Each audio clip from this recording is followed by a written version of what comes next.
Hey everyone, and welcome back for another deep dive. Today we're looking at something that's just crucial for any business online, and that's this idea of building trust. And to really dig into this, we're going to be taking a close look at internet marketing personal development. It's a guy that really gets into how to build a successful online persona. Yeah, it's interesting how this guy, even though it came out a while ago, really emphasizes this idea of the internet as a community. Like it Mhm. highlights that shift from, those early days when it was all about just gathering information, that's Web 1.0 they call it, to what we see now with Web 2.0. It's much more interactive, it's community driven. Oh, absolutely. I remember those days. You'd just be browsing through those static websites. Mm. But now it's all about engagement and connection. And, this quote from the guide really drives that point home. The internet is a giant community. Everyone fends for the other here. I'd never really thought of it that way before. Yeah. It's a good point. And, the shift to a community really changes how we think about trust online. It's not just about projecting this polished image anymore. It's about being active, Yeah. getting involved in conversations and building real connections. So it's less about, shouting your message from the rooftops and more about building those one-on-one relationships. Exactly. Yeah, think about how you build trust anywhere, really. Yeah. You do it through your actions, your willingness to help others, and just showing up consistently. It's the same online. Okay, that makes sense. So let's talk about social networks then. How do they fit into all of this? The source, even back then, was highlighting platforms like Facebook, Hima 5, and Twitter as these major players in building trust. It's funny how some things really do stand the test of time, right? Oh, totally. And what's really cool is that they point out the casual language that was used on these platforms, things like poked tweet or even scrap. It seems almost quaint now, but it captures that shift to a more relaxed conversational style online. It's fascinating. It's like the internet created its own language for building trust. So how do we actually use this and these platforms to build that trust and ultimately, drive business? Well, one thing the guide really stresses is finding your people, right? Find those who are interested in the same things you are, your niche. You can use the search on these platforms to find relevant groups or people, conversations that are already happening. And then it's all about authentic engagement, joining those discussions, sharing what you know, and just being genuinely helpful. So it's not about, bombarding people with sales pitches, right? No, not at all. It's about building relationships that lead to those natural recommendations and eventually sales. People are much more likely to buy from someone they know, and trust. Social media is incredible for building that trust over time. That's a really powerful point. Now, the guide also goes into this concept of joint ventures, or JVs. As someone who's just starting out, that can sound a bit intimidating. It can be, yeah. But a JV in this sense is really just a collaboration between two or more people. They're pooling their resources, audiences, or, expertise to achieve a shared goal. It goes beyond just the financial side. It's about mutual support and working together to create something bigger than you could alone. I see. The source talks about this idea of staying in the good books of your JV partners. Hmm. What does that actually mean? It sounds like trust plays a huge role. Oh, definitely. It's all about reciprocity. Just as you're looking to benefit from this partnership, your partners are too. The guide puts it pretty bluntly. Just as you are looking for profits, they are too. So it's about offering value, being dependable, and supporting your partner's goals just as much as your own. Exactly. It's a two-way street. When both sides feel valued and supported, the trust grows and the partnership thrives. That makes a lot of sense. Yeah, Now, let's say you've managed to build that trust. Someone subscribes to your email list or buys your product. How do you keep that trust going? What does the source say about that? that is crucial. And it's something the source warns against neglecting. You can't just bring someone in and then forget about them. You've got to keep them engaged and feeling good about choosing you. Because if you don't, what are the consequences of neglecting those who've already put their trust in you? Well, they can be pretty significant. Think about losing subscribers, getting negative reviews, or even damaging your reputation. That whole thing. The source has this great quote that sums it up. Consistent quality keeps consistent customers. So you're saying that you've got to deliver on your promises, provide fantastic customer service, and make sure your product actually lives up to the marketing. You got it. If you overpromise and underdeliver, that trust will vanish. And rebuilding trust after it's broken is much harder than building it in the first place. So it's an ongoing process. You need to always be thinking about how your actions and what you're offering impact how people see your business. It's not something you just set and forget. Absolutely. It's about consistency and showing up authentically over time. And that brings us to another key point from the guide, this idea of a win-win mentality. Okay, let's break that down. The source uses blogging as an example of a win-win. They talk about cross-promotion and shared traffic, that kind of thing. But I imagine that's just the tip of the iceberg, right? You're absolutely right.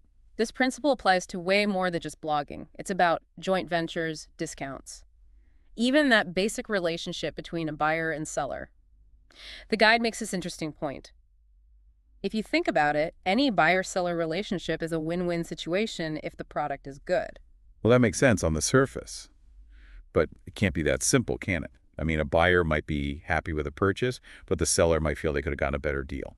You've hit on something important. You see, the buyer gets what they need or want, and the seller makes some money, but there's a crucial part missing there: genuine value. That's where trust comes back into play.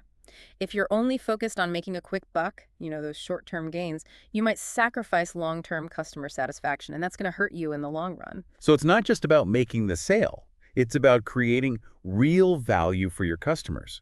Knowing that their satisfaction will lead to repeat business and those positive reviews, it's a long game. Exactly. It's more sustainable, more ethical, and honestly, it's probably going to be more profitable in the end. And the source really calls out those pushy marketers who are all about the sale and not about offering something valuable. What are your thoughts on that? It makes me think of all those spammy emails or those aggressive ads that make you feel like they're trying to force you to buy something you don't need. And it never works. Yeah. It just makes me want to avoid that company altogether. Exactly. And that's why the guide has this great line: if your product is great, people won't think you are nauseating. It goes back to what we've been talking about, building trust, providing value.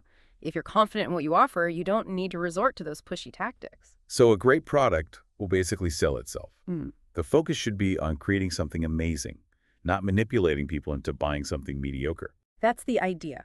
Focus on creating something truly valuable, something that helps people. And then the marketing will feel natural and authentic. It won't feel forced. Okay, that's a great way to look at it. Now, I want to get into something specific that the source mentions about ethical selling, this whole idea of upselling and downselling. Can you explain what those are? And more importantly, how to do them in a way that actually builds trust instead of breaking it? Sure. Upselling is basically offering your customer additional products or services that go well with what they initially bought. So say someone buys a new software application. You might offer them an ebook tutorial to help them get the most out of it. I see. So it's not about pushing something unnecessary. It's about offering something that really improves their experience. And downselling is kind of the opposite. You're offering a less expensive version of a product, maybe fewer features, to a customer who isn't ready for the full price version. Think of it like a movie theater offering a discounted popcorn and drink combo. It's still a win for them, even if it's a smaller sale. That makes sense. Yeah. But how do you make sure those upsells and downsells are ethical? How do you avoid making the customer feel pressured or nickel and dimed? Transparency and genuine concern for the customer's needs. Those are key. Any upsell or downsell should genuinely benefit the customer. It shouldn't feel like you're just trying to get as much money from them as possible. It's about understanding their situation and offering options that fit their needs and their budget, making them feel like you're on their side. Exactly. You're providing value, not just closing a sale. And that customer-centric approach is what builds trust. It shows you're not just in it for yourself, you actually want to help them succeed. Okay, so we've talked about community engagement, strategic partnerships, ethical selling, but the source also really stresses personal development for success online. What are your thoughts on that? How does working on yourself translate into better business outcomes? It's a great point. The internet changes constantly, and to really thrive, you need to always be learning. The source specifically mentions learning from those successful marketers, analyzing your own experiences, and using social media for growth. It's like you have to be okay with change, always ready to adapt and learn new things, or you risk getting left behind. You got it. Yeah. And it's about developing that growth mindset. Embracing challenges as opportunities to learn and improve instead of getting discouraged. I love that. Now, the source also talks about persistence and resilience, what they call an unstoppable attitude. They even say only people with an unstoppable mentality do well here. Why is that? What is it about the internet that demands this kind of resilience? Well, the internet can be tough. You're going to face setbacks, guaranteed. Maybe marketing campaigns that don't perform as well as you hoped, or a product launch that falls flat. But it's all about learning from those experiences, adapting and moving forward. It's easy to get discouraged when things don't go to plan, especially online when you're putting yourself out there. But it sounds like the source is saying you need to develop that thick skin, not let setbacks stop you. Exactly. An unstoppable attitude shows you're serious about what you do, that you're here for the long haul, that you're committed. And that kind of dedication is a big part of building trust. People can sense when someone is genuine and passionate, and that's powerful. So in a way, the source is saying that building trust isn't just about tactics. It's about character traits that inspire confidence. Absolutely. And that leads us to the final chapter where the source outlines some of those key traits that are crucial for success online. Okay, before we wrap up this first part, let's talk about those. What does the source say are the hallmarks of a successful internet marketer?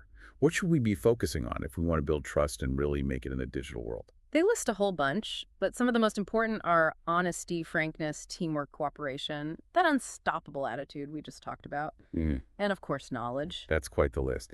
And what's interesting is that these qualities go beyond just being a good marketer. They're about being a good person, a good collaborator, a good learner. It's like the internet shows who you really are. I agree. It's a powerful message. When you're online and people can't see you, your character comes through in everything you do. Cultivating those positive qualities is essential for building trust and establishing a good reputation online. This has been a fascinating look at the foundation of building trust online. We've covered so much in this first part, from the importance of community and genuine connection to ethical selling practices and those core character traits that inspire trust. But there's more to come.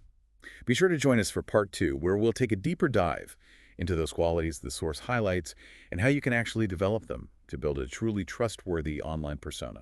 Welcome back. So let's break down these qualities a bit further. Shall we start with honesty? Sounds good. Yeah. I mean, it seems like we all know honesty is important, but online it feels even more crucial. Yeah, it does. You know, in a world where anyone can be anything online, honesty becomes about being transparent and truthful in every single interaction. It's like accurately representing your products or services, being upfront about limitations, and never ever making promises you can't keep. It's all about setting realistic expectations, making sure your marketing is genuine, not trying to hide anything or mislead people. Exactly. People can spot a fake a mile away online. And if you try to be someone you're not or exaggerate what you're selling, it'll come back to bite you. Oh, absolutely. I've lost count of how many times I've seen products advertised as life-changing, and then they're a total letdown. You end up feeling cheated and a little bit silly for believing the hype. Yeah, it's the classic beat and switch. But the thing is, the internet remembers, and people are quick to share those negative experiences. That kind of dishonesty can wreck your reputation in the long run. Okay, so we've talked about honesty. What about frankness? Is that just another way of saying honesty, or is there a subtle difference there? I think there is a nuance there. To me, frankness is about being direct and straightforward even when it's tough. It's about owning up to mistakes, addressing those tricky customer concerns head on, not shying away from difficult conversations. So it's about being upfront about challenges or setbacks, not trying to pretend everything is perfect. Exactly. And you know what? People actually appreciate vulnerability and authenticity. Trying to maintain a perfect facade, that often creates more distrust than anything. It's better to be open about your struggles and show that you're constantly learning and improving. It makes you relatable. I love that. It's about being human, Yeah.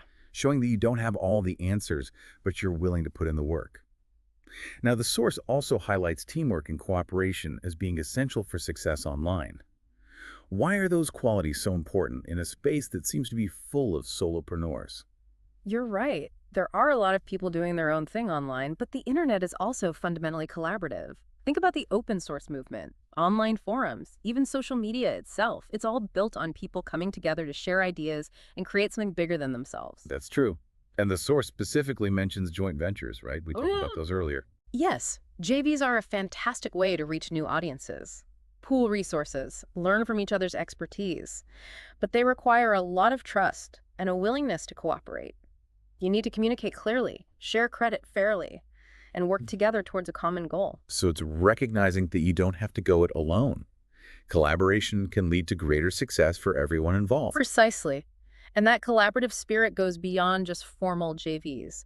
It's about being helpful in online communities, sharing your knowledge freely, supporting others in their endeavors. It's all part of building that ecosystem of trust. That's a great point. We talked about an unstoppable attitude earlier, but I want to hear more about how that connects to building trust. It's not an obvious link. You're right, it isn't. But when you consistently show that unwavering belief in yourself and your vision, it inspires confidence in others. People are drawn to that energy, and it makes them more likely to want to work with you or buy from you. So people are more likely to trust someone who seems determined to succeed even when facing challenges, someone who doesn't give up easily. Absolutely. Think about it. Would you rather do business with someone who gives up at the first hurdle or someone who perseveres and finds a way to overcome obstacles? I know I'd choose Hmm, the one who doesn't give up, someone who shows true commitment to their vision. It's about resilience and grit. exactly. An unstoppable attitude shows you're serious about what you do, that you're not just in it for a quick buck, but truly committed to delivering on your promises. And that dedication breeds trust. Okay, that makes a lot of sense. Now, the last quality the source emphasizes is knowledge. Why is continuous learning so vital in the online world? It seems like as soon as you learn one thing, there's a new algorithm, a new platform, a new trend to figure out. It's true. The online world is constantly evolving. New platforms pop up, algorithms change, consumer behavior shifts. If you're not actively learning and keeping up, you'll fall behind in no time. So you can't just learn the basics and coast. You need to be constantly updating your skills, expanding your understanding, and staying curious. Is that what the source is getting at? Absolutely. And the great thing is, there are so many resources available online to help you do just that. Blogs, podcasts, online courses, even whole communities dedicated to sharing knowledge and best practices. Hmm. You just need to be proactive and seek them out. There's no excuse for stagnation. If you're not learning, you're falling behind. I know I've been guilty of that in the past, getting comfortable and not pushing myself to learn new things. You've all been there. But that's the reality of the online world. And it's also what makes it so exciting. There's always something new to discover, a new challenge to tackle, a new opportunity to grow. I love that. It's not about being intimidated by the change. It's about embracing it as a chance to learn and evolve. Now, I want to shift gears a bit and talk about the source's advice on what they call personal coaching. What exactly do they mean by that in the context of internet marketing? This part of the guide focuses on how to develop those qualities we've been discussing. It's about shaping your online persona in a way that reflects who you truly are, while also resonating with your target audience. It's about self-awareness, understanding how your actions and your online presence are perceived by others, being intentional about how you present yourself. Exactly. And the source has some really practical tips for developing that self-awareness. For example, they suggest learning from those successful internet marketers. Researching the biographies of top industry leaders to understand how they built their businesses and their online personas. That's a great idea. It's like studying the greats in any field. You can learn so much from observing how they approach their craft. So it's about learning from the best and adapting those principles to your own unique situation. Exactly. It's not about copying someone else's blueprint step by step. It's about understanding the principles behind their success and figuring out how to apply those principles to your own strengths and goals. Makes sense. It's about taking inspiration and guidance, not just blindly following someone else's path. Right. And the source also emphasizes learning from your own experiences, not just from others. Okay, so it's not just about looking outward, it's about looking inward too. Mm-hmm. What do they mean by that? How can we learn from our own experiences? Well, every interaction you have online, every campaign you run, every piece of content you create, it's all a learning opportunity. Whether it's a success or a failure, there's always something to be learned. The source encourages you to analyze your wins and your losses, look for patterns, and adjust your approach based on what's working and what's not. So be a data-driven marketer. Track your results, measure your progress, and be willing to adjust along the way. Exactly. And don't underestimate the power of feedback. Mm. Pay attention to what people are saying about your brand online, both the good and the bad. Use that feedback to improve your products or services, your marketing messages, your overall online presence. It's like crowdsourcing your self-improvement, right? Taking all that input and using it to become a better version of yourself. You can say that. Now, the source also suggests using social media for personal coaching, which I find really interesting. Okay. How do you see that playing out? I never thought about social media that way, but it makes sense. It's an amazing platform for connecting with people in your industry, bouncing ideas off each other, and getting real-time feedback. It's like having a built-in support system and brainstorming group. Exactly. Use social media as a learning and development tool, not just a marketing tool. So actively participate in those online communities, engage in conversations, ask questions, share your insights. Be open to learning from others. Precisely. Don't be afraid to put yourself out there and ask for help or advice. You'd be surprised how willing people are to share their knowledge and experiences. That's a great reminder. Now, the source also mentions blogging as a form of personal coaching. I've always loved blogging, but I never thought about it in those terms. What do they mean? Blogging is a fantastic way to share your expertise, document your journey, and build a community. But it's also a powerful tool for self-reflection. So by writing about your experiences and insights, you're clarifying your own thinking and deepening your understanding. Exactly. It's like a public journal where you process your ideas, work through challenges, celebrate your wins, and in the process, you might inspire or help someone else going through something similar.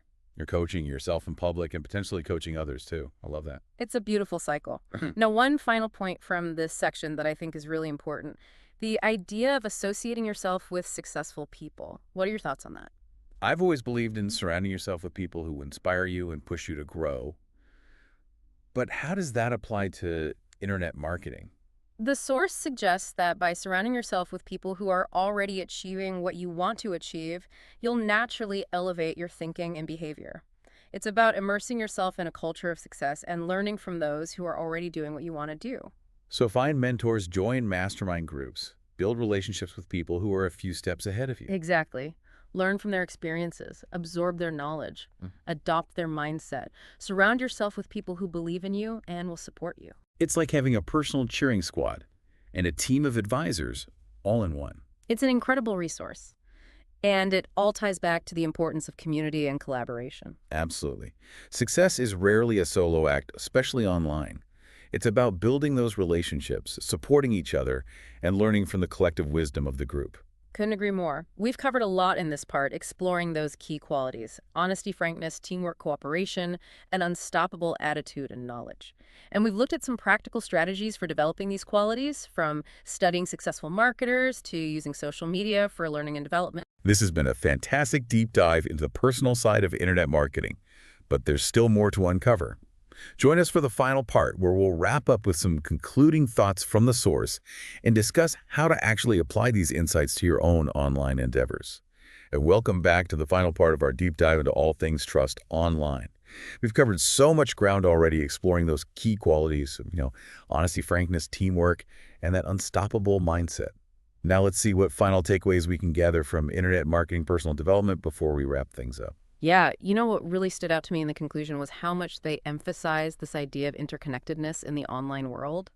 They argue that it's not a zero-sum game where one person wins and someone else loses. They actually say either everyone prospers or everyone perishes. That's pretty powerful. It really is. It makes you think about the bigger picture, the long-term health of the whole online ecosystem. What do you think they mean by that? Is it all about trust? I think you're spot on. It's like trust is the common currency of the internet. When someone breaks that trust, acts unethically, it ripples out and damages the whole community. But when we all operate with integrity and transparency, it creates a much more positive and productive space for everyone.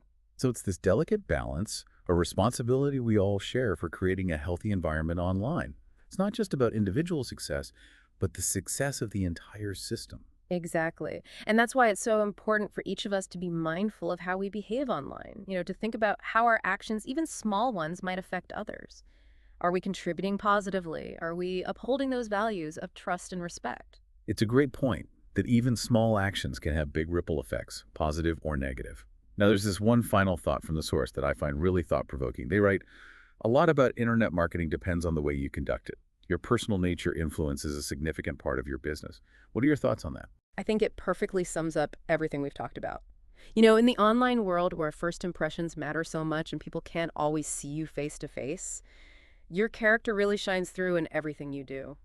It's like the internet amplifies who you are, both the good and the bad. Exactly. Your communication style, your marketing, how you handle customer service, all of these reflect your values and your personality. So building trust online isn't just about following a script or using the right tactics. It's about building a genuine and trustworthy online persona that aligns with your values, being authentically you. Couldn't have said it better myself. And that takes time, consistent effort, and a commitment to constant self-improvement. It's a journey, not a destination. I love that. Now, the source wraps up with a question that's a perfect note to end on. They ask, if the internet reflects who we are, what does your online presence say about you? Wow. Powerful, right? It makes you step back and look at your online presence from the outside. What impression are you making? Are you being authentic? Are you contributing positively? Are you building real trust? Those are some big questions, and I think they go way beyond just internet marketing. They're questions we should all be asking ourselves no matter what we're doing online. Absolutely. And I hope this deep dive has given you some food for thought, some tools, and maybe even a little inspiration to create an online presence that reflects who you are and the value you offer. I think it has. So to our listener, we encourage you to think about those questions. What steps can you take today to build trust and connect with your audience in a truly authentic way? Because at the end of the day, your online success hinges on your ability to build those strong, lasting relationships that are rooted in trust and mutual respect. Thanks for joining us on this deep dive into building trust online. We'll catch you on the next one. You can download the book for free from our website.